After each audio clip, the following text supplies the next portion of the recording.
दोस्तों, अगर मैं ये कहूँ कि सूरत में एक ऐसी दरगाह है जहाँ जिन कैद है और वो बोतल आज भी मौजूद है, और ये एक ऐसे वली की बारगाह है जो आले रसूल है, सुल्तान सैयद अहमद कबीर रफ़ई की औलाद में से है।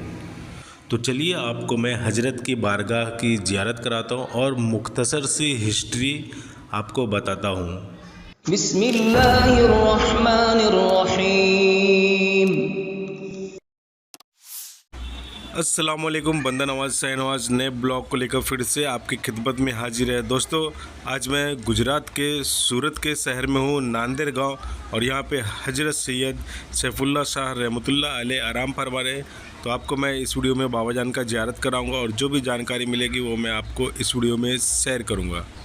जब आप दरगाह शरीफ के पास पहुँचेंगे तो आपको ये खूबसूरत बुलंद दरवाज़ा आप सामने से देखेंगे। माशाअल्लाह। दोस्तों, जब आप दरगाह शरीफ के अंदर जाएंगे तो 3 मज़ार की ज़ियारत होगी।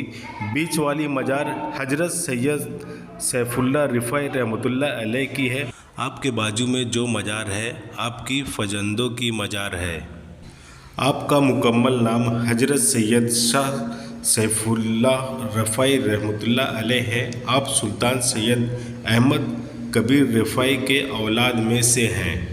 दोस्तों, सुल्तान सैयद अहमद कबीर रिफ़ई रहमतुल्लाह अलैह ये रिफ़ई सिलसिले के बानी थे, और आपकी दरगाह मुल्क के में उबैदा नामी एक छोटे से गांव में है, लेकिन आप गौसे पाक के ज़माने के एक अजीम बुजुर्ग में से हैं। गौसे पाक भी बड़ी मोहब्बत फरमाते थे। दोस्तों, हजरत सैयद शाह रिफ़ई मुल्क के इराक़ के मशहूर और मुक़द्दस शहर बसारा के रहने वाले थे।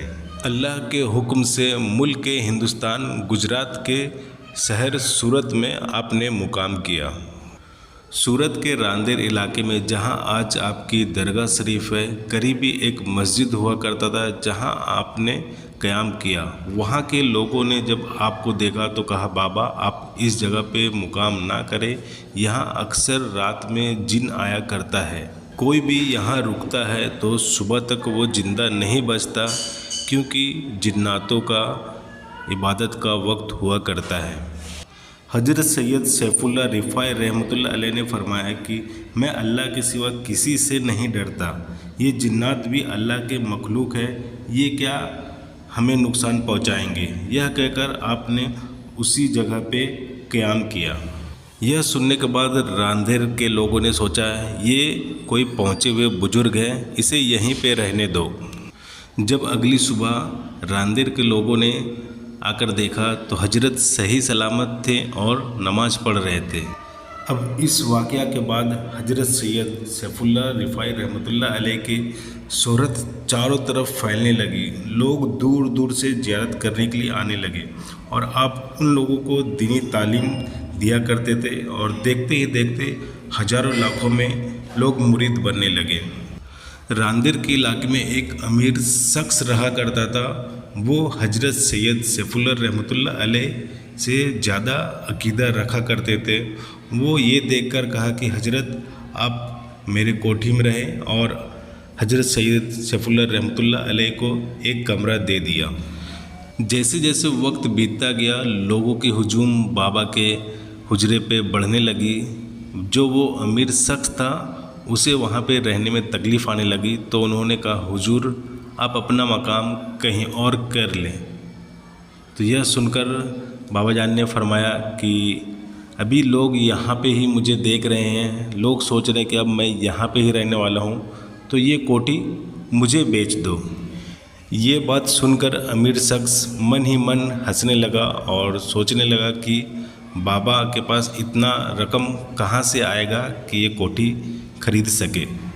हजरत सैयद सैफुल्लाह रहमतुल्लाह अलैह ने अमीर शख्स का दिल का हाल जान लिया और कहा, बताओ इस कोठी की कीमत क्या है।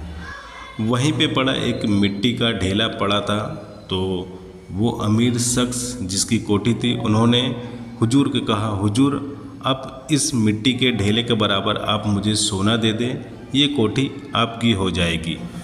तो दोस्तों, हजरत सैयद सैफुल्लाह रहमतुल्लाह अलैह ने उस मिट्टी पे चादर डाली और 2 रकात नमाज अदा करने के बाद उस कोठी के मालिक को कहा कि जाओ वो चादर हटाओ। जब वो कोठी का मालिक चादर हटाया तो वो मिट्टी सोना बन गई। अल्लाह अकबर। देखिए ये वली अल्लाह की शान आप देख सकते हैं कि वो जब चाहे तो मिट्टी को सोना बना सकते हैं। माशा अल्लाह। यहाँ से लोगों को तालीम देते थे, तरबियत देते थे और अल्लाह की इबादत किया करते थे। तो दोस्तों आप ये अभी जगह देख रहे हैं, ये हजरत सैयद सैफुल्लाह रहमतुल्लाह अलैह ने खरीदी थी। ये अपने ऐशो आराम के लिए नहीं खरीदी थी बल्कि अल्लाह के बंदों के लिए खरीदा था।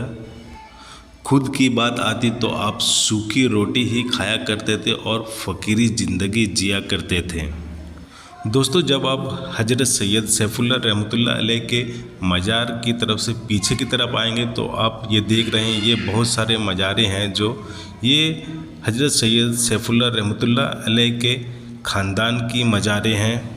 इनमें से आप अभी जो मज़ार देख रहे हैं इसमें एक बोतल में जिन कैद है जिसे अभी सीमेंट से ढाल दिया गया है और जाली लगा दी गई है ताकि कोई भी उस बोतल को नुकसान ना पहुंचा सके। इसका वाक़या ये है, आप ही ख़ानदान के ये बुज़ुर्ग हैं, इनके ज़माने में एक जिन हुआ करता था जो लोगों को काफ़ी परेशान किया करता था। तो हजरत ने अल्लाह की दी हुई ताकत से जिन को पकड़ा और एक बोतल में कैद कर लिया। जब हजरत का विसाल का वक्त आया तो आपने कहा कि इस बोतल को मेरे साथ ही दफन कर देना वरना ये आज़ाद होकर फिर से लोगों को परेशान करना शुरू कर देगा। दोस्तों हजरत सैयद सैफुल्लाह रहमतुल्लाह अलैह का विसाल 1106 हिजरी में हुई। आज आपकी विसाल का 340 साल मुकम्मल हो चुका है। हजरत सैयद सैफुल्लाह रहमतुल्लाह अलैह का उर्स मुबारक जमादुल अव्वल के 1 और 2 तारीख को मनाई जाती है। तो दोस्तों जब आप सूरत आएँ या आप सूरत में रहते हैं तो आप हजरत सैयद सैफुल्लाह रहमतुल्लाह अलैह के आस्थाने पे आएँ और फैज़ पाएँ। तो माशाल्लाह दोस्तों आपने हजरत सैफुल्लाह रिफाई का ज़ियारत किया। तो ये ब्लॉग आपको कैसा लगा आप हमें कमेंट करके ज़रूर बताएं और अगर आप इस चैनल पे नए हैं तो इस चैनल को सब्सक्राइब करें, बेल आइकन को क्लिक करें ताकि आपको नेक्स्ट वीडियो का नोटिफिकेशन सबसे पहले मिले। तो मिलते हैं आपसे नेक्स्ट वीडियो में, तब तक के लिए अल्लाह हाफिज़।